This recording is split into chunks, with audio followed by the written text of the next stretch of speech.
Faith Mille Fáilte, which means in Gaelic 100,000 welcomes. I don't know what I said. I don't remember. History is a nightmare from which one must awaken.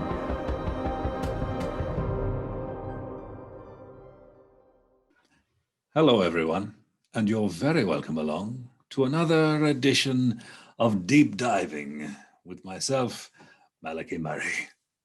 So what brought you here? Was it a little bit of intuition? Was it the universe speaking to you from the outside in? Or was it the fact that you were just scrolling through YouTube and you spotted the image of a very painted-faced weirdo with the name of Balor O'Brien? Hello, Malachy. How are you? How are you, sir? Wow. Wow. Wow. I'll say it again. Wow. What do we have on your face today?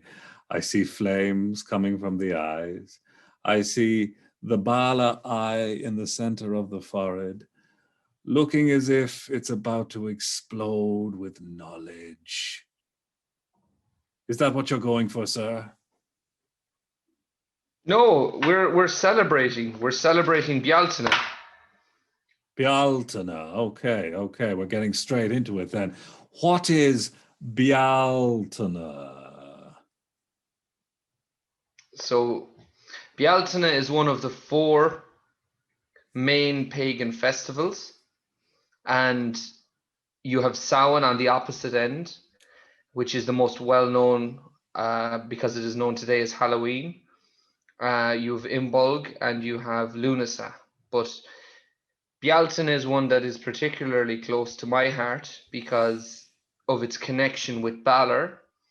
And I suppose I've always identified a great deal with the cleansing flame and how I suppose the season beckons in the summertime, which of course is my favorite time of year. So how did this come about in terms of the Balor story? Why is Balor so connected with Bealtaine? Is it solely to do with the fire coming from the eye, destroying his enemy? No. The fire it's the restart on the year. It's when we're welcoming the summer. It's when we're rejoicing at the new growth, and you're burning, I suppose, the remains, like the dried wood, the death from winter, what has died, what has passed. And more importantly, really, there is the natural element, there's the symbolic element, welcoming the summer in, and the flame, what it symbolizes. But much more important than that is the fire, which blocks out the other world and the creatures which roam there. That is certainly the most important one. You see, one of them is trying to put out my flame as I speak. They don't want me to be broadcasting. You look a little like the Black Swan lady from the movie The Black Swan, when the candle goes out there. Slightly haunting. Yes, I think the candlelight works better with the red flames coming from the eyes. Please do continue. Fascinating as always. Okay. That's a great film. If I may restart, Halloween is when we are saying goodbye to the summer, and Bealtaine is when we are welcoming the arrival of summer. Both times involve great danger because the gates from our world into the realms of other creatures, fairies, selkies, different types of gods, Fomorians, they can all pass into our world. They can take us into their world. We can fall into their world. It's very, very dangerous. So people in Ireland for thousands of years have lit fires, and they have walked their boundaries, the boundary of their land. They have placed yellow flowers on the entrances to their home. They have placed hawthorn branches on their windowsills. All of this to ward off against the dangers of the false cailleachs. And the second thing to ward off against is the supernatural creatures from the other world.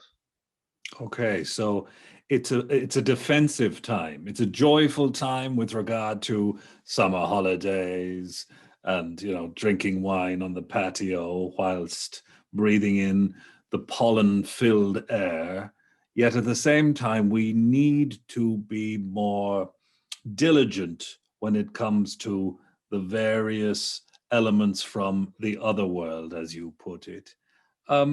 What would you recommend for people to mark the occasion? We're talking about the 1st of May here, aren't we? We're talking about the night, the 31st of April, or the 30th of April. You need to protect yourself, and by that I mean you need to get your yellow flowers and you need to put them around your boundary. Yellow flowers. Now, could you be more specific? Are these dandelions? Are they mayflowers? What are they? You can use whatever flower you like once it's yellow. You can't dye it, but it needs to be yellow.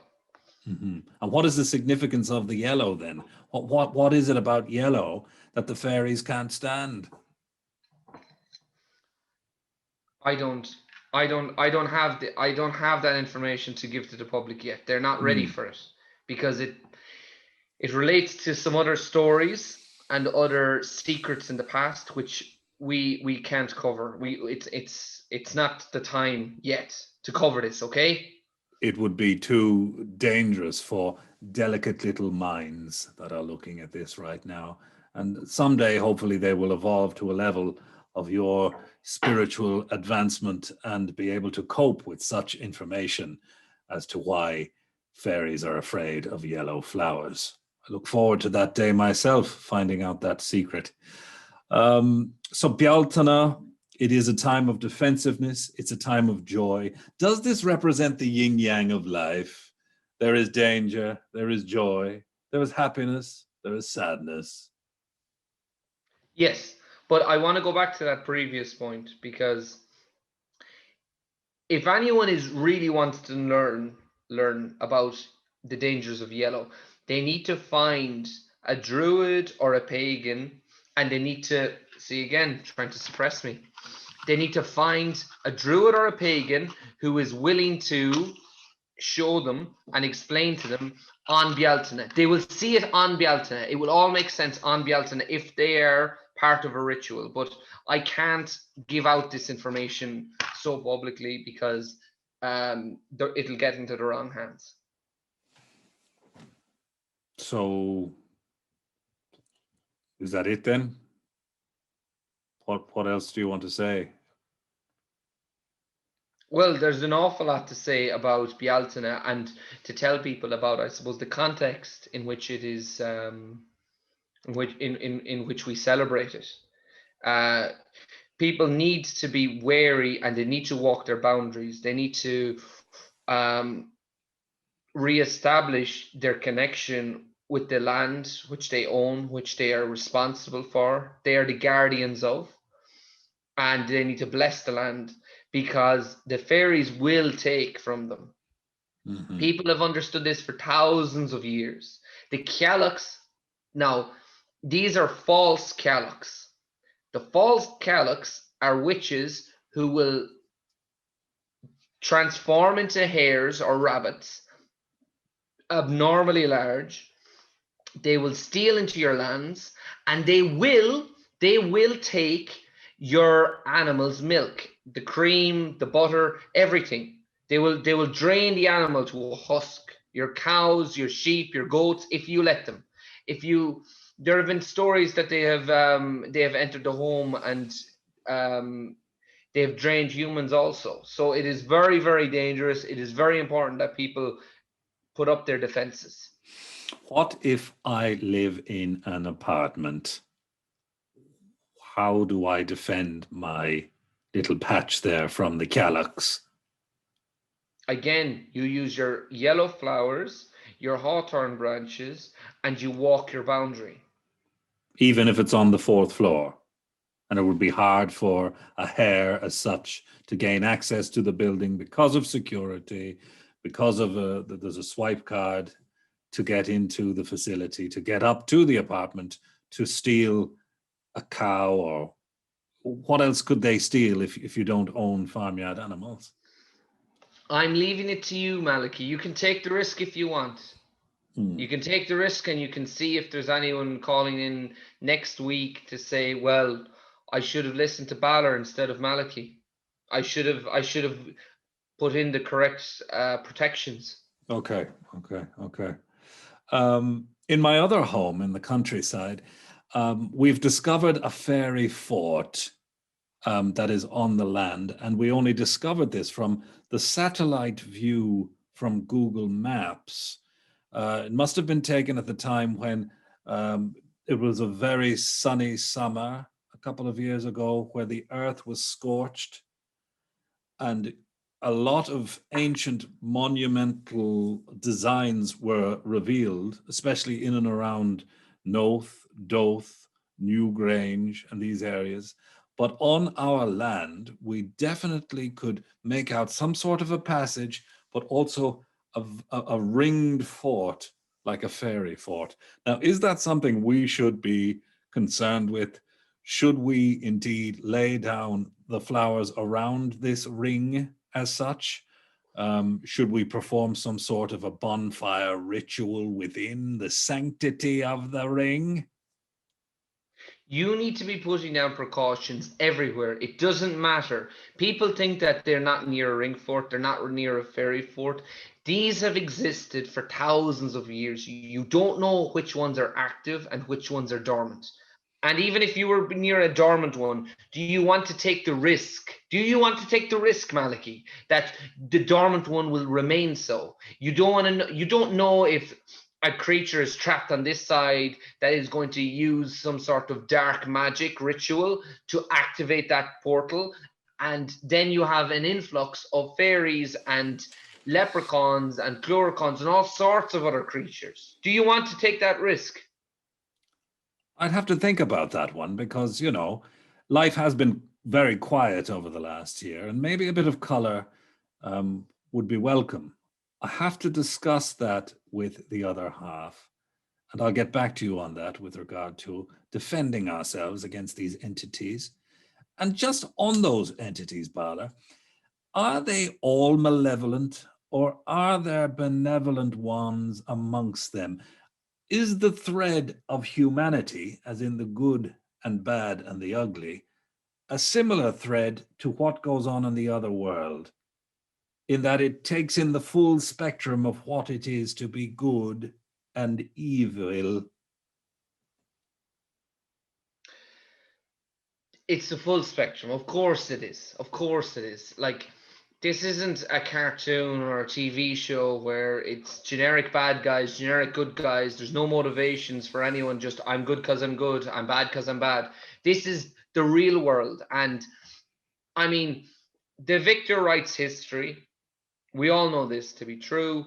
And very often the story we get told is a simplistic version because we don't have time to be listening to all of the intricacies about war and different kind of, I suppose, events in the world. So it's diluted down, it's compartmentalized into these very digestible portions. The problem with that is that people become totally misinformed about things. It's very easy to lead someone down one direction when you're using blanket statements for, oh, this group was good, this group was bad, this group was neutral, or whatever you want to say about it. With the folk, with the fairy folk, with the Fomorians, with the Nadini Shi, in the end, Nadini Shi won the war. They won the battle. They won the big war ultimately against the Fomorians. In the long run, in as far as our history remembers it, the Nadini Shi were the good guys. Why were they the good guys? Well, because they won. Because Lug killed Balor, as they say. Now, if Balor had won, if the Fomorians had won, we wouldn't be saying this. We would be saying, oh, the Fomorians were the good guys, because they would get to decide what was written down, what was recorded, and what was taught to people. So we're always quick to say, oh, the Fomorians, oh, Balor of the Evil Eye, the bad guys, the bad guys. That's all ludicrous. It's all hocus pocus. It means nothing. What matters is you need to take precautions for yourself. And if you want color around the house, use the color yellow. And if you want the color orange, put a big bonfire, 2 big bonfires. You need 2 big bonfires in your land. And you can walk past between them. Any animals you have, you pass between the bonfires, and it creates a charm that will protect your animals. Wow. Why 2? Why can't we just have 1 and walk around it? Well, you can walk through it if you wish. Just the 1? If it's 1, you can walk through it. Walk through and walk back through it. Well, do you think you'd get injured if you did that? Would you be recommending that to our viewers? Do you want to take the risk with the fairy folk? Do you want to take the risk that it's a benevolent creature? Many times... As I said, I would not mind finding out. You know, I'm open to meeting people. I had a previous series called Out and About with Malachy Murray, where I went out and about around Ireland and met some benevolent people and some malevolent people. But I have to say, the whole experience was very worthwhile in terms of my personal development. Well, you might be able to interact with humans in the safety of our social structures, but fairies and the supernatural creatures that we're talking about here, which will access Ireland on the night of Bealtaine, they will pass through in larger numbers than any other time in the year, excluding Samhain. You best be prepared for them, because who is traveling on this night? Well, the people who have an agenda, they have been blocked out for a number of months, maybe forever, depending on their circumstance in the other world. So their opportunity to pass through, well, what are they looking for? They must want something. It's the same as if we had invaders from another planet. If you had people who arrived from another planet, well, you would say, this is my land and these are my things, and I don't wish you to take them. Like, you can look at history. You can look at how things went on in North America. You can look at things like the tribes that have been obliterated in human history because someone else wanted what they had, and they just walked over them for it. So you need to be mindful, and you need to take the precautions. Seriously, Malachy. Seriously. Absolutely. So what should people do that normally they would not have a notion that this is a special day? April 30th, going into May the 1st, Bealtaine. It is a forgotten festival, even more so than Halloween is still celebrated to a certain extent, but Bealtaine is really just another day in many people's lives in Ireland. What would you recommend they do? It isn't another day. And I've met many people. I have been to these festivals. There are still Bealtaine festivals that exist. Féile Bealtaine. On the sauce there, Balor, yeah. I'm taking my own clinky precautions glasses tonight. there. Yeah. I am a target. I am a target because of what I share with you. I am a target of the cults who worship these creatures, the more malevolent sort. I am a target for people who want to debunk what I'm talking about. I'm a target of internet trolls. I'm a target of the great mysteries beyond the veil into the other world, who don't wish me to reveal their secrets. So I have to be very careful, and I have to consume particular liquids which insulate me from harm, because it is true they have attempted to poison me in the past. What special liquids are these, Balor, to protect you? Again, if I reveal that here, I risk someone being able to find a counter, a counter poison, which will neutralize. What percentage alcohol would be in this special brew? If you truly believe, if you want to believe, Malachy, you need to come with me on Bealtaine, and I will immerse you. I will immerse you in many rituals to protect you from the other world, because you will on Bealtaine see it for yourself, and you will become a believer. That sounds very riveting and very out there. Should I dress in a certain way? I mean, I don't think the cravat and the dinner jacket would go down well in terms of a pagan ritual. What should I wear whilst attending your weird pagan ritual? You won't think of it as weird, Malachy. You won't think of it as weird when you're one of us. And as for your outfit, you can wear what you like. There's no requirement. If it becomes too intense for you, you can discard the jacket. You can use it to light your torch. You can use it to contribute to the bonfire. You can donate it to charity. You can do what you like with it. The only thing we want is to keep people safe. And I really feel like you're missing an opportunity to protect yourself. I feel worried for you, because you are taking a risk when you're conversing with me, and you don't take this seriously. You don't realize the target on your back. It's just I have a big difficulty with living one's life in fear of the unknown.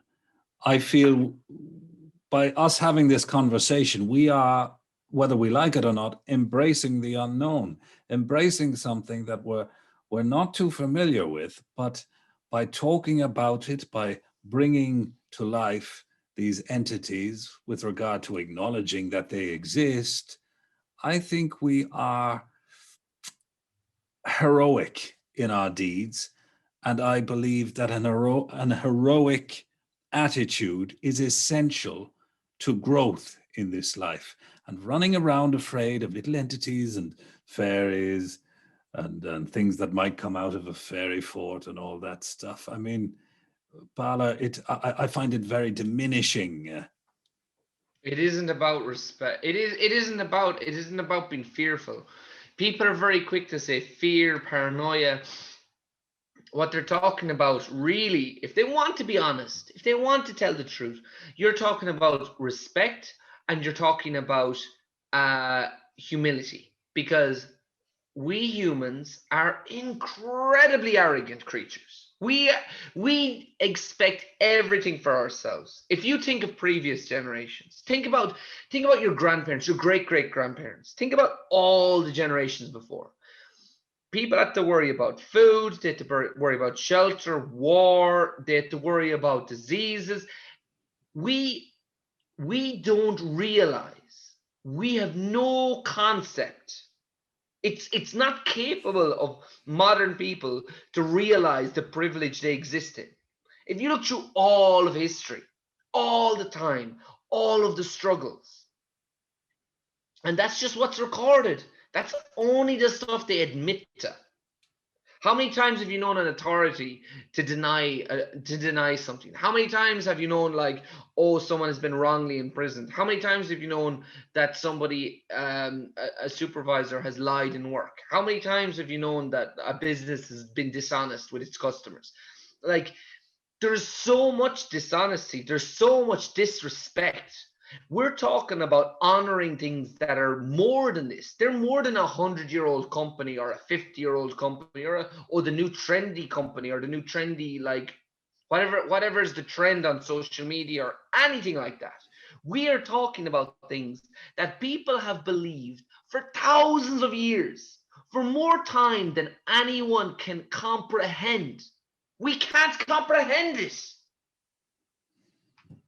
And we're going to say, oh, because we're arrogant, because we think we know better, because it suits our needs, that we are going to say, oh, we're going to disregard all of this knowledge, all of this information that was necessary for all these people, because it's convenient for us.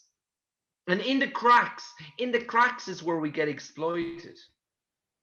So, like, yeah, I don't know, Malachy. Like, the message needs to be told. And of course, it gets suppressed everywhere we look. It gets suppressed everywhere. There are only key core people who believe this, who realize it. And again, they get pushed down at every opportunity. They're discouraged. It makes it as difficult as possible to share this information. You're told you're crazy. You're told, oh, that's wrong. It doesn't mean I don't believe in the laws of nature, the laws of the world, the laws that we exist in.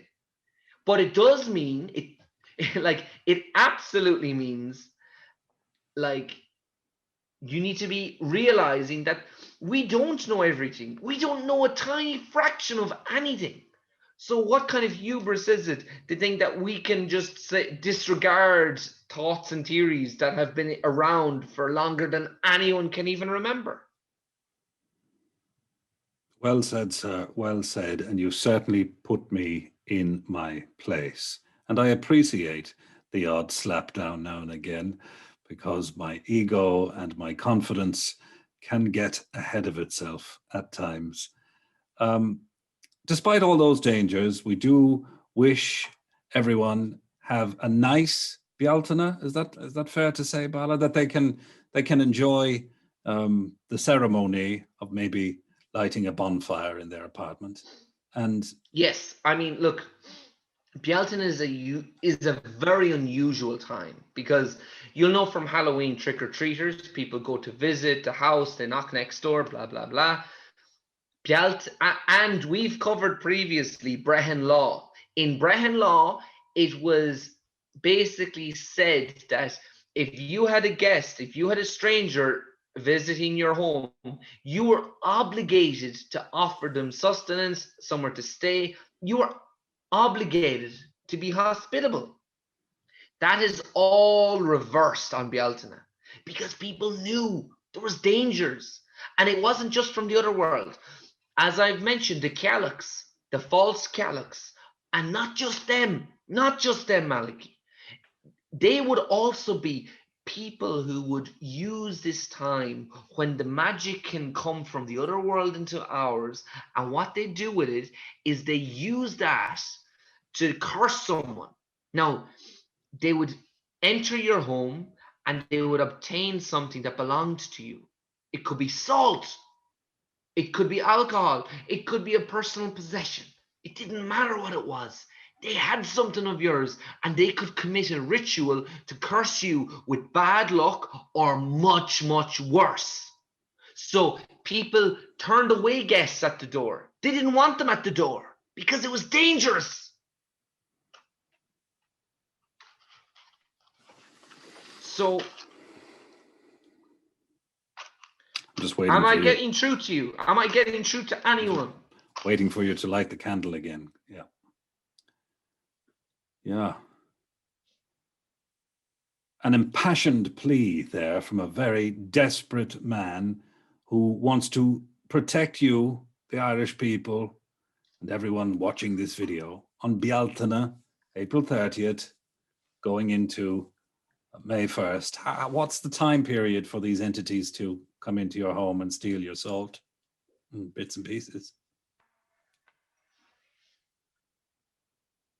Are we talking 24?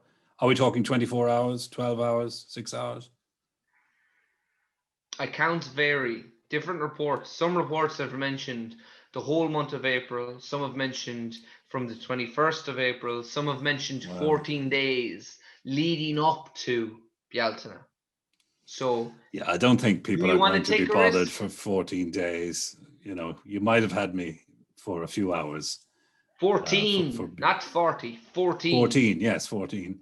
Yeah, I don't think that's going to wash with a lot of people. I think they're just going to take their chances and go about their daily lives. Thank you so much, Bala, for talking about Bealtaine and the dangers associated with the fairy folk and the cailleachs, I believe you call them, the little March hares that run around your house.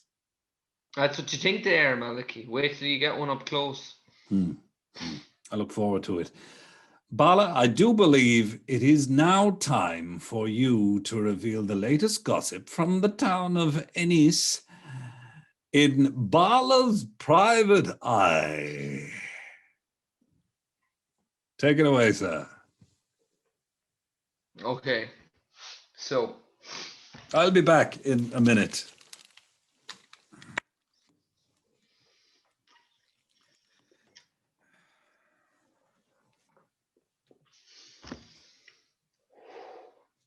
okay. So, this week, well, it's actually been a few weeks since I've been here. And the reason for that is I have been putting up as many protections as I can from known entrances to the other world. But I do have some information. A very strange event took place at the asylum in Ennis. Now, I know I've talked about it before. I know I've seen suspicious activity there before. I feel it is a hotspot in the town. And for that reason, I have been monitoring it quite regularly, as much as I can. I'm very grateful to have some friends who've been able to assist me, and we've been able to rotate watch. So I have heard friends talk about, I have had reports from friends of comings and goings in and out, strange activities. But there was nothing stranger than last night. In the middle of the night, early hours of the morning, there was a disturbance just outside the asylum, because on the asylum on one side has a lake. Garoga Lake is what it's called. And this lake, there's a private road that runs straight by it, and a car pulled up just outside, and two people got out. One of them I recognized. One of them was this lady Nemo who I'd heard on the phone previously in the park in Ennis. She had been talking to a friend about some supernatural experience, and this lady again, she was out with her friend, and I wondered why they were so close to the asylum. Again, I'm talking about hubris. They were out skating. I mean, they don't realize what kind of are they completely oblivious to the kind of powers that exist around Ennis? I don't know. Maybe someone knows her and can write into us and let us know what's going on with the people of Ennis, that they're so oblivious to the dangers around them. But in any case, we were looking at what they were doing, and they were skating. Like, can you believe it? In the middle of the night, in the early hours of the morning, on this dark, empty, private road beside an asylum, they were skating. Like, her and this strange companion, and they were just, I couldn't hear everything they were discussing. They mentioned something about fire, something about some sort of torch down at another lake in Ennis the same night, called Ballyalla Lake. They were basically, the impression I got was that they'd been at some sort of a ritual down at the lake. Now, I don't know if this was a dark ritual to open a gate. I don't know if it was a protection spell. I don't know if it was something unrelated. But it is very worrying that people are wandering the town in the middle of the night, sometimes shirtless, and discussing this type of like strange ritual. Now, the most unsettling thing was that we observed them, and as we got closer, they actually started to scream, because even though they were laughing and joking on, I think, rollerblades, you'd call them, they were starting to get attacked by these shadows. These shadows up above them started to swoop into the light, because there were street lights above. These shadows coming in and out of the light. And I wondered, what the hell is that? Oh my God. So I grabbed my staff and I was sprinting towards them through the trees. And suddenly there was this flash of light. And I lost time. I don't know what happened. I lost time. And I think about 5 minutes. Then when I realized what had happened, they were up on their feet and they were leaving, the couple. Nemo and her strange mysterious friend. Now, I did catch one of these creatures after the fact. I spotted him and I was able to neutralize him, and I discovered it was a bat. There was these enormous bats coming out of the woods around the asylum and dive bombing these people in the middle of the night. It seemed like they were trying to lift them up into the air and carry them away. Maybe they were going to carry them into the water tower behind the asylum. Maybe they were going to carry them over the lake and drop them in. Or maybe they were going to take them someplace inside the asylum, like the rumored portal to the other world. Were they vampires? Were they vampires? Vampires have existed in Ireland, and they certainly exist in the other worlds. And around the world, Malachy, I don't know. I don't have that information because even though I captured previously about Bram Stoker and the Irish connection with Count Dracula, what about the existence of vampires in Ennis? It's certainly possible. I didn't have a chance to examine this creature. It was abnormally large. And when I tried to remove it, when I tried to take it away, I suffered an attack from 5 more of the creatures. 3 on this side, 2 on this side, and they threatened me enough that I had to defend myself, and they vanished. And their friend had vanished. He basically was injured. His wings were injured, and he kind of like crawled away on his claws into the back towards the lake. And I hunted him, but I couldn't find him. Did you get a look at their faces? Did you see them up close? What did Yes. they look like?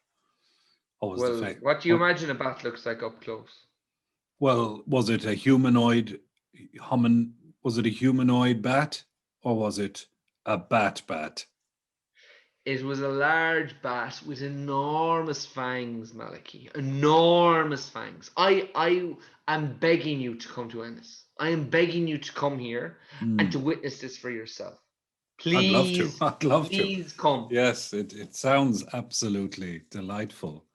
Sounds like a lovely little town in the west of Ireland, windswept, interesting, and full of demons. And what better way to finish up our little chat today? Sorry, I was eating these beautiful crisps. They're ridged crisps and just lightly sea salted, and they're absolutely delicious. And they go down well with a bit of the black stuff. Delightful. So, all right. Well, look, Malachy, before you go, I want to address, you've mentioned vampires, you've mentioned Bram Stoker. I want to just say, Bram Stoker did not conjure up these fantasies about vampires and Dracula from